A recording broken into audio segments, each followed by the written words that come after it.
Hello everyone, welcome to my YouTube channel English with fun. English with fun में हम क्या सीख रहे हैं? इंग्लिश के बेसिक से इंग्लिश को स्टार्ट कर रहे हैं, जिसमें हम इंग्लिश को बोलना, पढ़ना और लिखना सीख रहे हैं। तो बच्चों, आज की जो हमारा टॉपिक है वो है ई के ऊपर। यानी कि आपने कभी सोचा है हम ट्यूब में ई नहीं बोलते, यानी जब हम ट्यूब लिखते हैं तो हम उसको ट्यूबे क्यों नहीं बोलते, जबकि ई की साउंड ई भी होती है और ए भी होती है। इसी तरह एग होता है, एग में हम ई बोलते हैं। या फिर होप में हम होपे क्यों नहीं बोलते, जबकि हेल्प में हम हेल्प बोलते हैं, यानी ई अपनी साउंड देता है।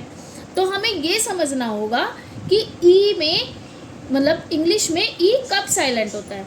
आज मैं सिर्फ आपको ऐसे कुछ रूल्स बताऊंगी, इजी से रूल बताऊंगी, जिससे आप इंग्लिश की जो आपकी ये कन्फ्यूज़न है वो मोस्ट प्रोबेबली दूर हो जाएगी। देखो, ये एक यूनिवर्सल ट्रूथ है इसका कि लास्ट में ई जब भी किसी वर्ड में आता है, ये मैं आपको इंग्लिश की हर क्लास में बताती हूँ कि लास्ट में अगर आपको ई आता है किसी भी वर्ड में तो ई साइलेंट रहता है। इसीलिए हम ट्यूब को ट्यूबे नहीं ट्यूब पढ़ते हैं। ऐसे ही ये fine, stone, house, horse, close, ठीक है।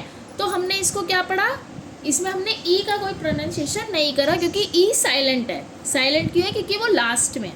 लेकिन इसके साथ साथ अगर ई से पहले आपको कॉन्सोनेंट दिख रहा है और उससे पहले जो भी वोवल है, यानी कि ई से पहले कोई भी वोवल आपको दिखे कॉन्सोनेंट के बाद, तो वो अपने उस वोवल को लॉन्ग साउंड में बताता है। लॉन्ग साउंड क्या होती है बच्चों? जैसे ट्यूब। अगर अब देखो, ट्यूब बोल रहे हैं हम एकदम, हम इसका शॉर्ट साउंड ट्यूब नहीं बोलते, ट्यूब। ऐसे ही फाइन, आई, आई पे लॉन्ग साउंड आ रहा है। आपको बताया ना, वोवल के दो साउंड होते हैं, एक स्मॉल और एक लॉन्ग। तो ये क्या है? फाइन। ऐसे ही स्टोन, तो आप देख रहे हैं ओ पर कितना ज़्यादा लॉन्ग साउंड जा रहा है। ऐसे ही हाउस, यू पर जा रहा है। हॉर्स, क्लोज, देखो हॉर्स, ठीक है। तो इसी तरह से इसमें क्या है कि ये अपनी वॉइस तो नहीं निकालेगा, लेकिन अपने से पहले जो भी इसके वोवल आएगा उसको वो लॉन्ग साउंड देता है, ठीक है। अब कुछ वर्ड्स में, कुछ ऐसी जगह भी है वर्ड्स में जहाँ ई के होने से सी एस में चेंज हो जाएगा, यानी सी की वॉइस स होगी और जी की वॉइस ज होती है। आपने कई साउंड देखेंगे जबकि सी की का भी होती है, सा भी होती है, लेकिन यहाँ पर सा होगी। और जी की देखो वॉइस ग भी होती है और ज भी, लेकिन ज की साउंड निकालेगा, यानी जे जैसी साउंड निकालेगा वो। जैसे देखो, सी ई डबल एल, सेल, यानी ये ई जहाँ ई के होने से पहले सी है, देखो सेल। ऐसे ही C E M E N T, cement, क्या बोला हमने? सीमेंट। एफ ए सी ई, देखो ई से पहले सी, तो ये सा की वॉइस निकाल रहा है। इसको आप कह सकते हैं कि सी के बाद अगर आपको ई दिखेगा तो वो सा की साउंड निकलेगा। सेम ऐसे ही देखो, जी ई आर एम, ई से पहले आपको जी दिखा तो ये जर्म, जम। आर इसमें सेमी साइलेंट माना जाएगा, जरम नहीं पढ़ेंगे इसको, जम। ऐसे ही एज, ई से पहले आपको क्या दिखा? जी, तो यहाँ पर भी हम इसे एग, ग की वॉइस ना निकाल के ये जा की वॉइस ही निकालेगा। C H A N G, देखो चेंज, ई से पहले आपको जे दिखा, हमने जा की वॉइस निकाली, क्या बना ये? चेंज।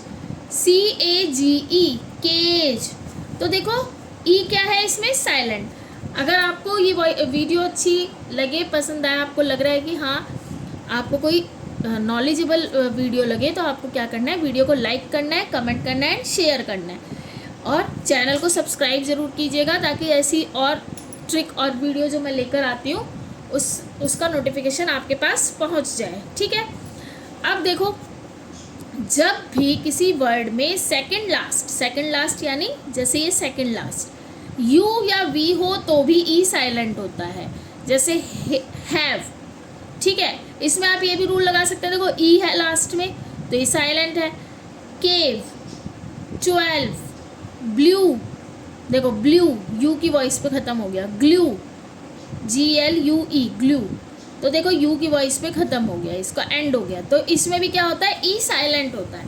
तो आपको पता चला कि ई की साउंड ई और ए भी होती है ना? ये तो आपको पता है कि ई की साउंड, लेकिन हम ये देख रहे हैं अगर लास्ट में है तो उसकी कोई साउंड नहीं है। अब इसको हम ट्यूब ही पढ़ते हैं ना कि, और लेकिन ऐसा नहीं है कि अगर कोई वर्ड साइलेंट है तो अगर हम उसको ना लगाएं तो कोई फ़र्क नहीं पड़ेगा बच्चों, उससे बहुत फ़र्क पड़ता है। ये मैं आपको आगे की वीडियो में बताती हूँ कैसे। देखो, short vowel versus long vowel. आप देखो CAP कैप, आपने इसको बोला कैप, हमने इसमें ई नहीं देखा, हमने इसको बोला कैप। ऐसे ही हमने इसके सामने लिखा CAPE, देखो ई ने अपन ई की कोई वॉइस नहीं है यहाँ पर, कैप पे ही खत्म हो रहा है, लेकिन इसका प्रोनाउंसिएशन चेंज हो जाएगा और मीनिंग भी। ये बन जाएगा केप। क्या बन गया? केप। ई लगते के साथ ही देखो ये कैप शॉर्ट साउंड हो गई, ये केप। क्या बोला था आपको? ई से पहले का जो वॉवल है, यानी ई से पहले कॉन्सोनेंट था, कॉन्सोनेंट से पहले जो भी वॉवल आया वो अपनी लॉन्ग साउंड देगा।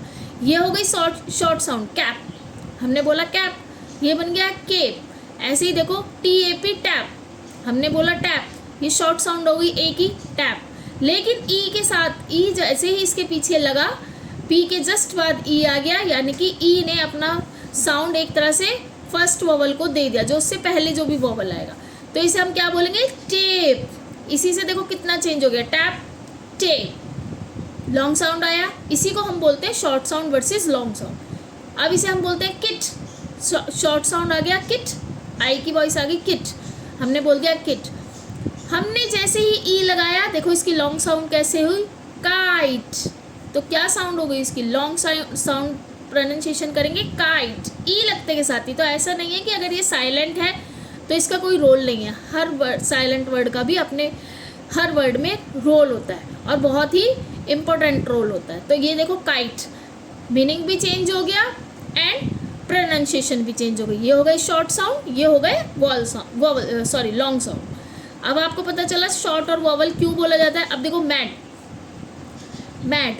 ठीक है, मेड, क्या बन गया? ये मेड, यानी थोड़ा लॉन्ग वॉवल साउंड। तो इसके वर्ड्स मैंने आपको इसलिए लिखाए हैं, इसलिए समझाए हैं कि आपको पता चले long versus short vowel sound क्या होता है, ठीक है। बट अगर डबल ई आएगा, किसी भी वर्ड में डबल ई आएगा तो ई साइलेंट नहीं होगा। तो हम यह नहीं कह सकते कि हर वर्ड में ई साइलेंट है। मैंने आपको क्या कहा था कि इंग्लिश में 97% मानिए हर रूल काम करेगा, 3% में एक्सेप्शंस वर्ड होते हैं। देखो सी, इसमें देखो डबल ई की ई साउंड आ गई, सी। ट्री, क्या बोलेंगे हम? ट्री। ऐसे ही फ्री, क्या बोला हमने? फ्री। तो आज का जो हमारा वीडियो या आज का जो हमारा टॉपिक था, उसकी ट्रिक क्या है? मैजिक ई को बेस ई भी कहते हैं, कि मैजिक ई है ये, इसको बेस ई भी कहते हैं।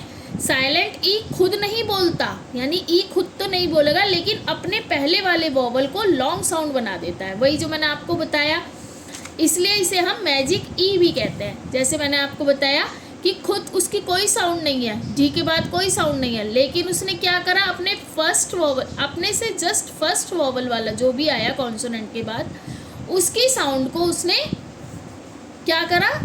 उसको बड़ा कर दिया, लॉन्ग साउंड कर दिया। तो इसलिए कहा जाता है कि ई एक मैजिक ई इसलिए ही बोला जाता है कि वो बॉस ई भी होता है अल्फ़ाबेट्स का, कि ई होगा खुद साइलेंट, लेकिन अपने से पहले वाले वॉवल को उसको लॉन्ग साउंड देकर जाएगा। क्या देकर जाएगा? Long sound. इसी के साथ आज हमने क्या देखा? ई साउंड का आपको समझाया कि ई साइलेंट कहाँ कहाँ होता है। अगर आपको ये वीडियो अच्छी लगी तो वीडियो को लाइक करना ना भूलें, कमेंट एंड शेयर करना ना भूलें। इसी के साथ साथ चैनल को सब्सक्राइब करें, ताकि ऐसी ही जो और नॉलेजेबल वीडियो आती हैं जो आपकी इंग्लिश से रिलेटेड होती हैं, ताकि आपको इंग्लिश को बोलने, लिखने, पढ़ने में कोई प्रॉब्लम ना हो, तो ऐसी वीडियो मैं आपके लिए लाती रहती हूँ। इसी चैनल पर वीडियो के माध्यम से आपको इंग्लिश की जो हमारी प्रोनाउंसिएशन में या हमें लिखने में या बोलने में जो भी प्रॉब्लम होती है, उसको कुछ हद तक सॉल्व करने के लिए तो आपको क्या करना है? वीडियो को लाइक करना है, चैनल को सब्सक्राइब करना है, उसके जस्ट बराबर में बेल आइकन है, उसको प्रेस ज़रूर कीजिए, ताकि जैसे ही मैं ये वीडियो आपके पास लाती हूँ, वॉवल साउंड, कॉन्सोनेंट साउंड मैंने ऑलरेडी डाल दी है, डबल वॉवल साउंड भी डाल दी है, आगे भी नॉलेजेबल वीडियो आएंगी तो आपको नोटिफिकेशन मिल जाए। Bye everyone.